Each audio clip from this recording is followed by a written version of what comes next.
Tai praeitą epizodą mes pasidarėm savo Mazda Miata iki registruojamos būklės ir belieka vienas klausimas, kaip užsiregin. Galiu papasakot, jeigu baigsit lasdavotis dėl mano nesutinkančio bamperio spalvos. Gerai? Tai kaip tikras mietistas, jau įvaldžiau plaukų priežiūros priemonės, tai šiaip užsireginom. Viskas buvo paprasčiau nei galvojau, bet ne maksimaliai paprasta. Tai supaprastinti registracijos procesui, aš iškart buvau regitro, jau kai pasiėmiau šitą mašiną iš dažytojo, pasiėmęs kartoninius numerius iš regitros, kainavo apie 40 eurų ir jie galioja mėnesį. Ir tą mėnesį gali be technikinės raižyt, kol sustvarkai mašinos reikalus. Ką ir dariau. Na ir bet kokį automobilį užsiregistruoti, nesvarbu jis iš Europos ar trečiųjų šalių, reikia praeiti techninę apžiūrą. O techniniai apžiūrai reikia ekspertizės. O ekspertizei pirmiausia reikia suvedimo pažymos, kad ratus atstatė į vietą ir geometriją visą. Nu tai tą ekspertizijai ruošėmės. Tai nuvažiavau į vieną iš jų ten 15 Vilniui servisų, kur yra patvirtinti ekspertizės, kur gali tą pažymą gauti. Ir nuvažiavęs gavau labai greit skambutį atgal. Tai arčiausiai manęs buvo Martin Auto servisas padaryti su pažyma suvedimą. Daviau visus duomenis, grįžau atgal ir man skambina po pusvalandžio. Ir jeigu skambina po pusvalandžio, reiškia, kad kažkas blogai. Ir kas blogai, matosi automobilio gale. Ar matote ten? Beveik liečiasi šakė į šakę. Linkus traukia. Na tai čia pirmas blynas iš Amerikos mašina. Sužinojau, kad jie nėra labai atsargus su visais keltuvais ir panašiai. Bet sulinkusi truputėlį traukia nėra nieko baisaus. Visos metus su tom pačiom ėjo. Metai pakankamai geri, kad visur silentai dar būtų gyvi. Tai 40 eurų iš šoto ir galima važiuoti toliau. Iš esmės. Na, bet tada jau nuvažiavus į suvedimą, tai išrašė pažymą, viskas ok, išstatė kasteriai vienodi, reiškia yra patinės šakės veikos. Ir ekspertizijai pažyma yra. Bet ekspertizijai trūksta dar vieno dalyko. Ką Europa turi ir Amerika neturi. Galinio priešrūkinio. Na ir prasiskaičius visus reglamentus, galinio priešrūkinio veikimo principas yra, kad jis turi degti įsijungus tik artimoms šviesoms ir jas išjungus ir vėl įjungus artimas šviesas, jis negali vėl iš naujo užsidegti. Tai reiškia, reikia kažkokios relės. Realių blokeliai ten yra įvairūs, parduoda įvairios parduotuvės, aš radau per skelbių žmogelį, jis ten ir mygtuką, ir blokelį parduoda už 20 kelis eurus. Ir buvo labai puikus sprendimas. Na ir paprasčiausiai pas Miatą yra tuščia vieta, kur mygtuką įsidėt. Įdėtas ten mygtukas, įdėtas blokelis, rado laidą ten artimųjų šviesų, sumokėjau elektrikui ir turim galinį priešrūkinį. Na ir tada buvo galima važiuoti į ekspertizę. Ekspertizę pasidariau ne Tuvnorde važiuodamas, pasidariau arti namų, ten privačiai daro. Ir padarė, ir nieko nepasakė, paėmė pinigų ir 120 eurų. Ir jo, kada turi ekspertizę, gali numinti technikinę. Ir kai numinti technikinę, savo, kad lempos per aukštai šviečia. Bet leido vietoj pasireguliuoti. Ir praėjom. Ir tada tiesiai į registraciją. O registracijoje jau mažiausiai streso, nes ten jau viskas, visi kryžiaus keliai praeiti. Duoda numerius, palinki gero kelio. Ir tik žinių. Ir turiu dokumentą. Ir iš tikrųjų tai procesas gan paprastas. Bet štai mašinai trūksta užbaigtumo ir švaros. Tai esam užsirašę eilę pas Detailing Garage Vilnius, bet turim dar daug mažų smulkmenų pasidaryti kito. Tai einam daryti. Mes susitarėm, negalit lasdavot bamperio spalvos, bet vešim pas Vilnius Detailing, nes bamperis dažytas, bet visi kiti dažai automobilio yra originalūs. Tai pritačapinom visus akmenų įdaužas ir taip toliau, reikia viską gražiai supoliruoti. Ir yra daug visokių mažų, galbūt dažų defektų, kur viskas išsipoliruotų, bet reikia tai padaryti. Čia va dar mažas toks. Bet didžiausią skirtumą padarys ne kėbulo būklė, o salono. Reikia šitas šviesias sėdynės išsivalyti, nes pribesdėtos ir mašinoj daug visko, visur, visko čia. Matyt, rūkyta buvo. Nematyt, o 100%. Dar šitas roadsterių dalykas yra labai nervuojantis. Čia dažniausiai užtenka išvalyti diržą, išsitraukus pilnai. Kodėl aš sakau, kad roadsterių dalykas? Už tai, kad jie diržą turi už vairuotojo visada, o ne čia, kaip paprastoj mašinai. Ir kaip supratau, čia yra neišgydoma bėda. Iš Miatų, iš Emerų, iš Daihatsu, Kopen savininkų šitą išgirdau. Tai kito, noriu sutvarkyti porą dalykų. Vienas yra va. Labai daug laipsnių čia rašo. Aš nežinau, ką jie reiškia ir man čia per karšta. Man 7,2 yra kiek per karšta. Norėčiau 2,2. O kitas dalykas yra ekranas. Atrodo gerai, iki kol nebegerai. Digitizeris yra delaminavęs, jeigu čia norėtų sufokusuoti. Tai va, tai čia yra su Mazdom šita bėda. Pradeda delaminuoti viršutinis šitas ekrano dalykas, digitizeriu vadinamas. Aš nusipirkau kitą AliExpress'e 45 €, bet jį reikia persiklijuoti ir padaryti. Tai čia viskas turės eiti out. Na ir moksliniais eksperimentais patestavau, kad rankinio noriu pasitemti truputėlį, va, tai yra biški laisvumo, tai pasitemsiu dar rankinį.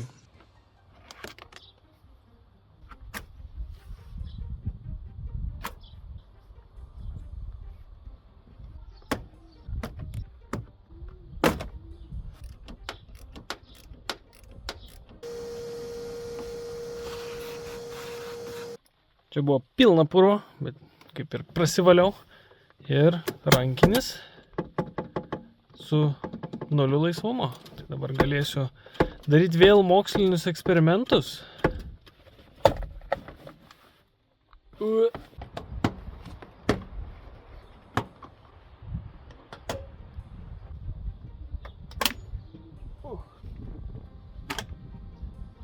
Čia nesąmonė, kiek ardyti reikia.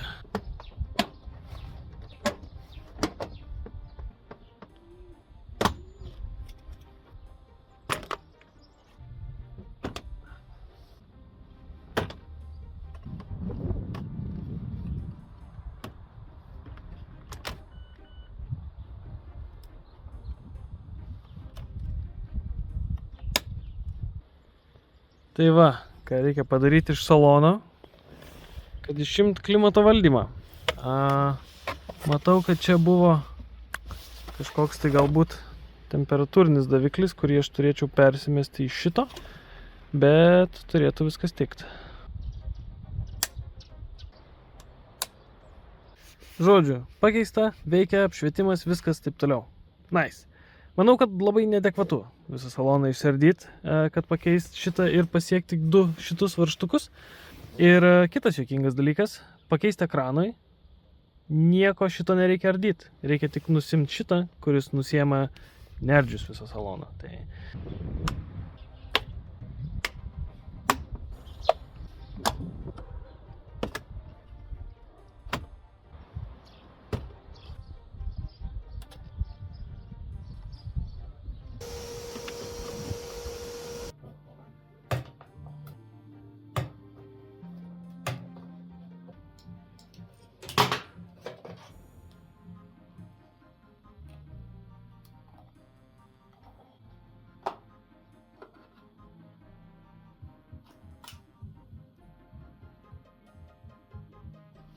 Ai, na šit.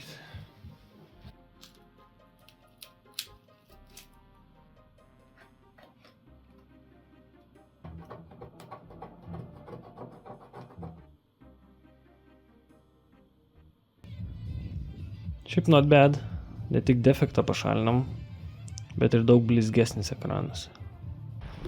Taip, už savaitės gegužė. Žinai, gal rytoj.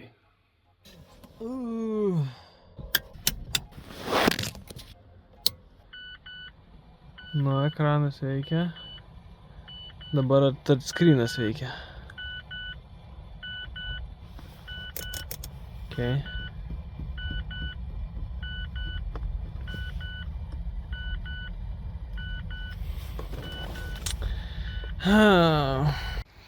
Išardžiau dar kartą ekraną. Vienintelė vieta, kur gali būti kažkoks gedimas, tai čia. Bet kontaktai iš apačios, tai nei lipdukas turėtų trukdyti, nei ką tai. Pip. Veikia. Na tai gražu pažiūrėti. Celsijai ir gražus, blizgus, netgi nematinis ekranas. Man labai šitas patinka. Tai kitas dalykas, kurį galim padaryti, tai yra šitas. Palaikyti. Ir įsirašyti europinį softą, nes dabar radio dažniai tik nelyginiais skaičiais. Update.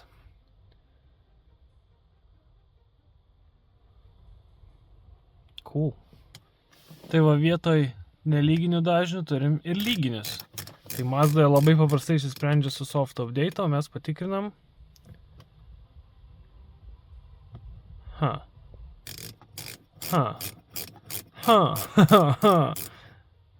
Viskas gal ne taip ir paprasta. Ok, paguglinau, tikriausiai reiktų naujo TAU, tai yra Tuner Amplifier Unit europinio sudėt. Tai man atrodo tinka nuo visokių Mazda 3 ir panašiai, bet aš to dabar nedarysiu, nes turiu Jazz FM. Ir turiu Jazz.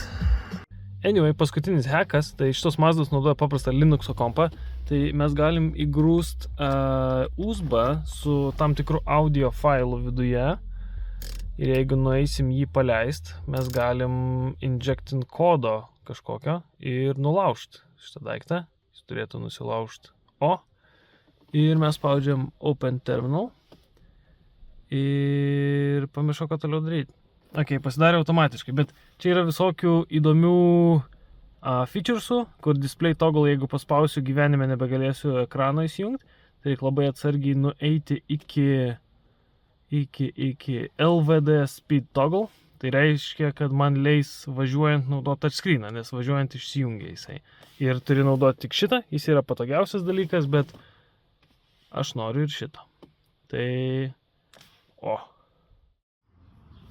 Gerai, gana apsimesta aklu. Persidažiau Miatos priekį. Kaip reikia. Tiksėjo laikas iki poliravimo ir sakau, aš negaliu taip daryti, tai persidažym normaliai priekį. Aišku, dvigubai kaina yra dažyti su perėjimu, tai perėjimai yra į sparnus ir į kapotą, kažkur man atrodo 20-30 comų. Ten, man kaip pasakojo, ten gruntas, dažai ir tada lakuojasi visas kapotas ir visi sparnai. Ir tai yra labai, labai gerai, nes pasislėpia visos kapoto įdaužos ir sparnų įdaužos. Tai iš tikrųjų nežinau, kodėl aš taip iš pradžių nedariau. Nu, bandėm taupyti kažkaip. Bet čia yra Mazda Soul Red. Tai galima žiūrėti iš visų kampų ir iš visų apšvietimų. Dabar viskas yra perfekto. Apart vieno dalyko, vakar už fūros važiavau ir...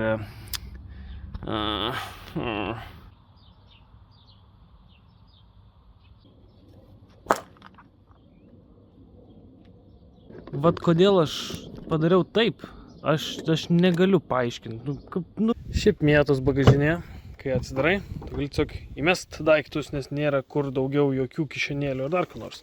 Tai čia yra iš BMW X4 AliExpressinis kažkoks tai atskirimas. Šiaip neblogai. Ir tiesiog įmeti ten daiktų ir nuo G jėgų jie neišsilakstys. Nice. Auselės į kitą pusę užlenkus gal dar geriau. Tai va, pagaliau išaušo ta diena, kada galėsim Miatą vežt pas DG Detailing Garage Vilniuje, poliruot, cheminiam valymui ir visom kitom nesąmonėm, kur aš padariau, tai pilnai pabaigti šitą projektą.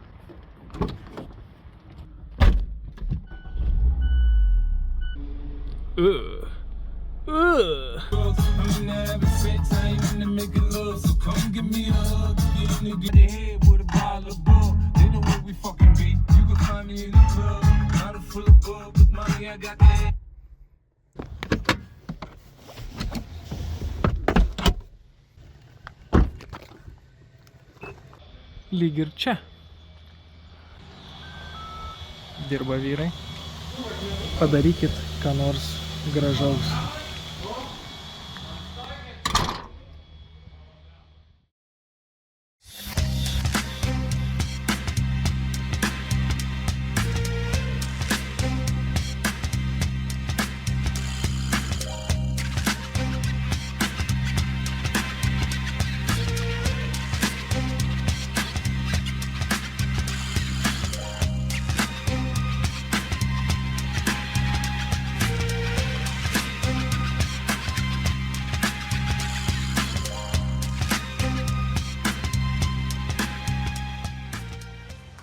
Tai va, pagaliau atvažiavom pasiimti Miatos iš DG Detailing Garage ir mes esam su Airidu.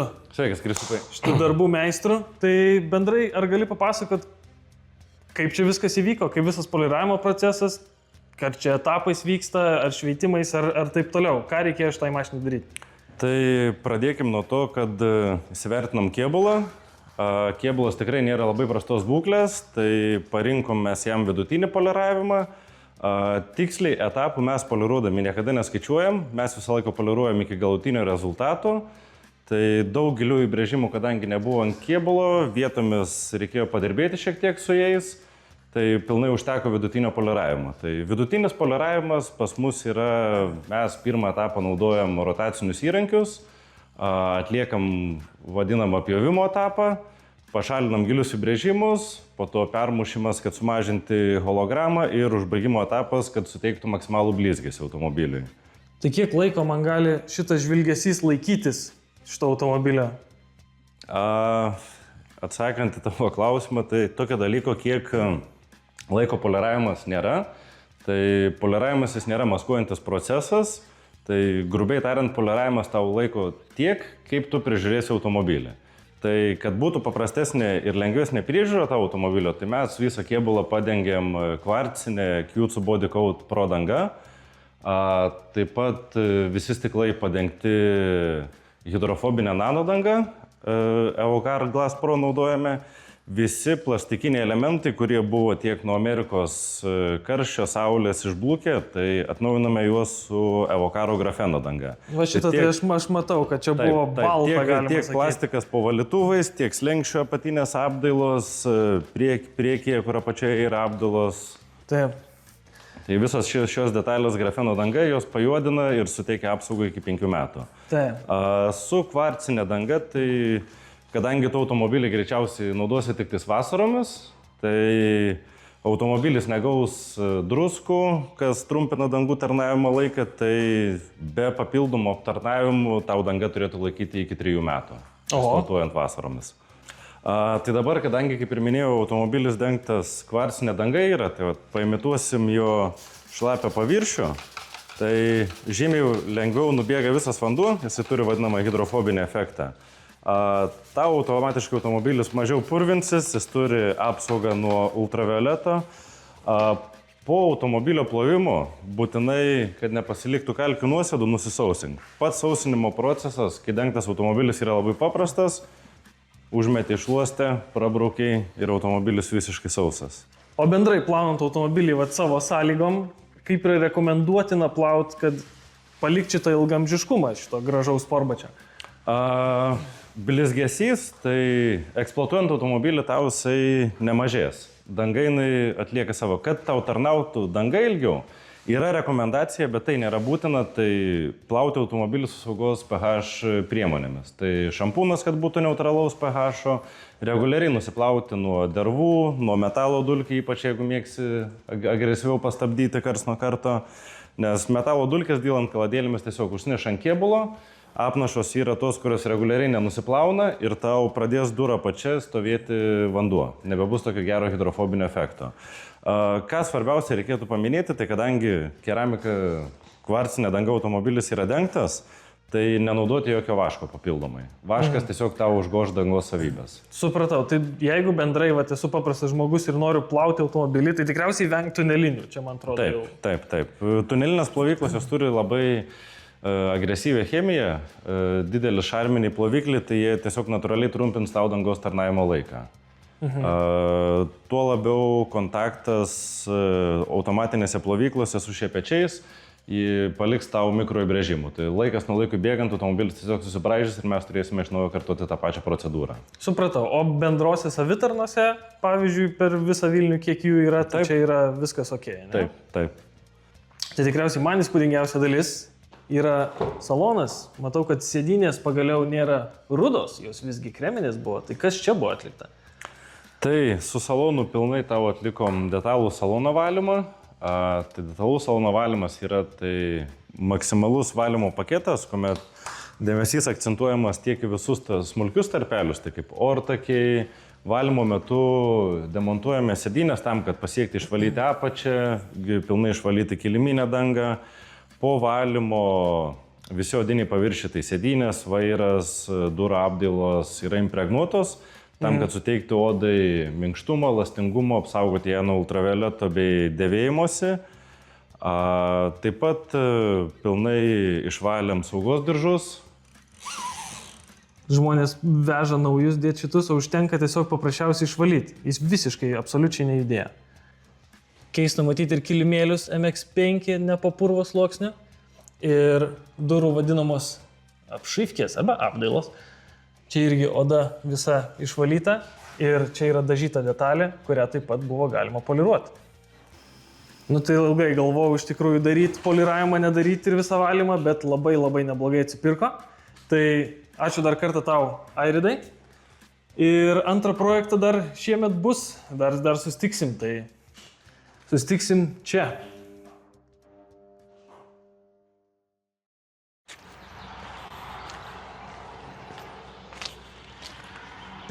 Nu ką, mėta dan. Kadangi esu vienas didžiausių stokinių mašinų fanų Lietuvoje, neplanuoju daryti jokių modifikacijų, aš manau, kad jinai yra puikiai, kokia jinai yra. Bet čia yra vienas didžiausių Miatos ir minusų, nes pavairavęs Miatą, viską, ką ateityje vairuosi, tu lyginsi su Miata.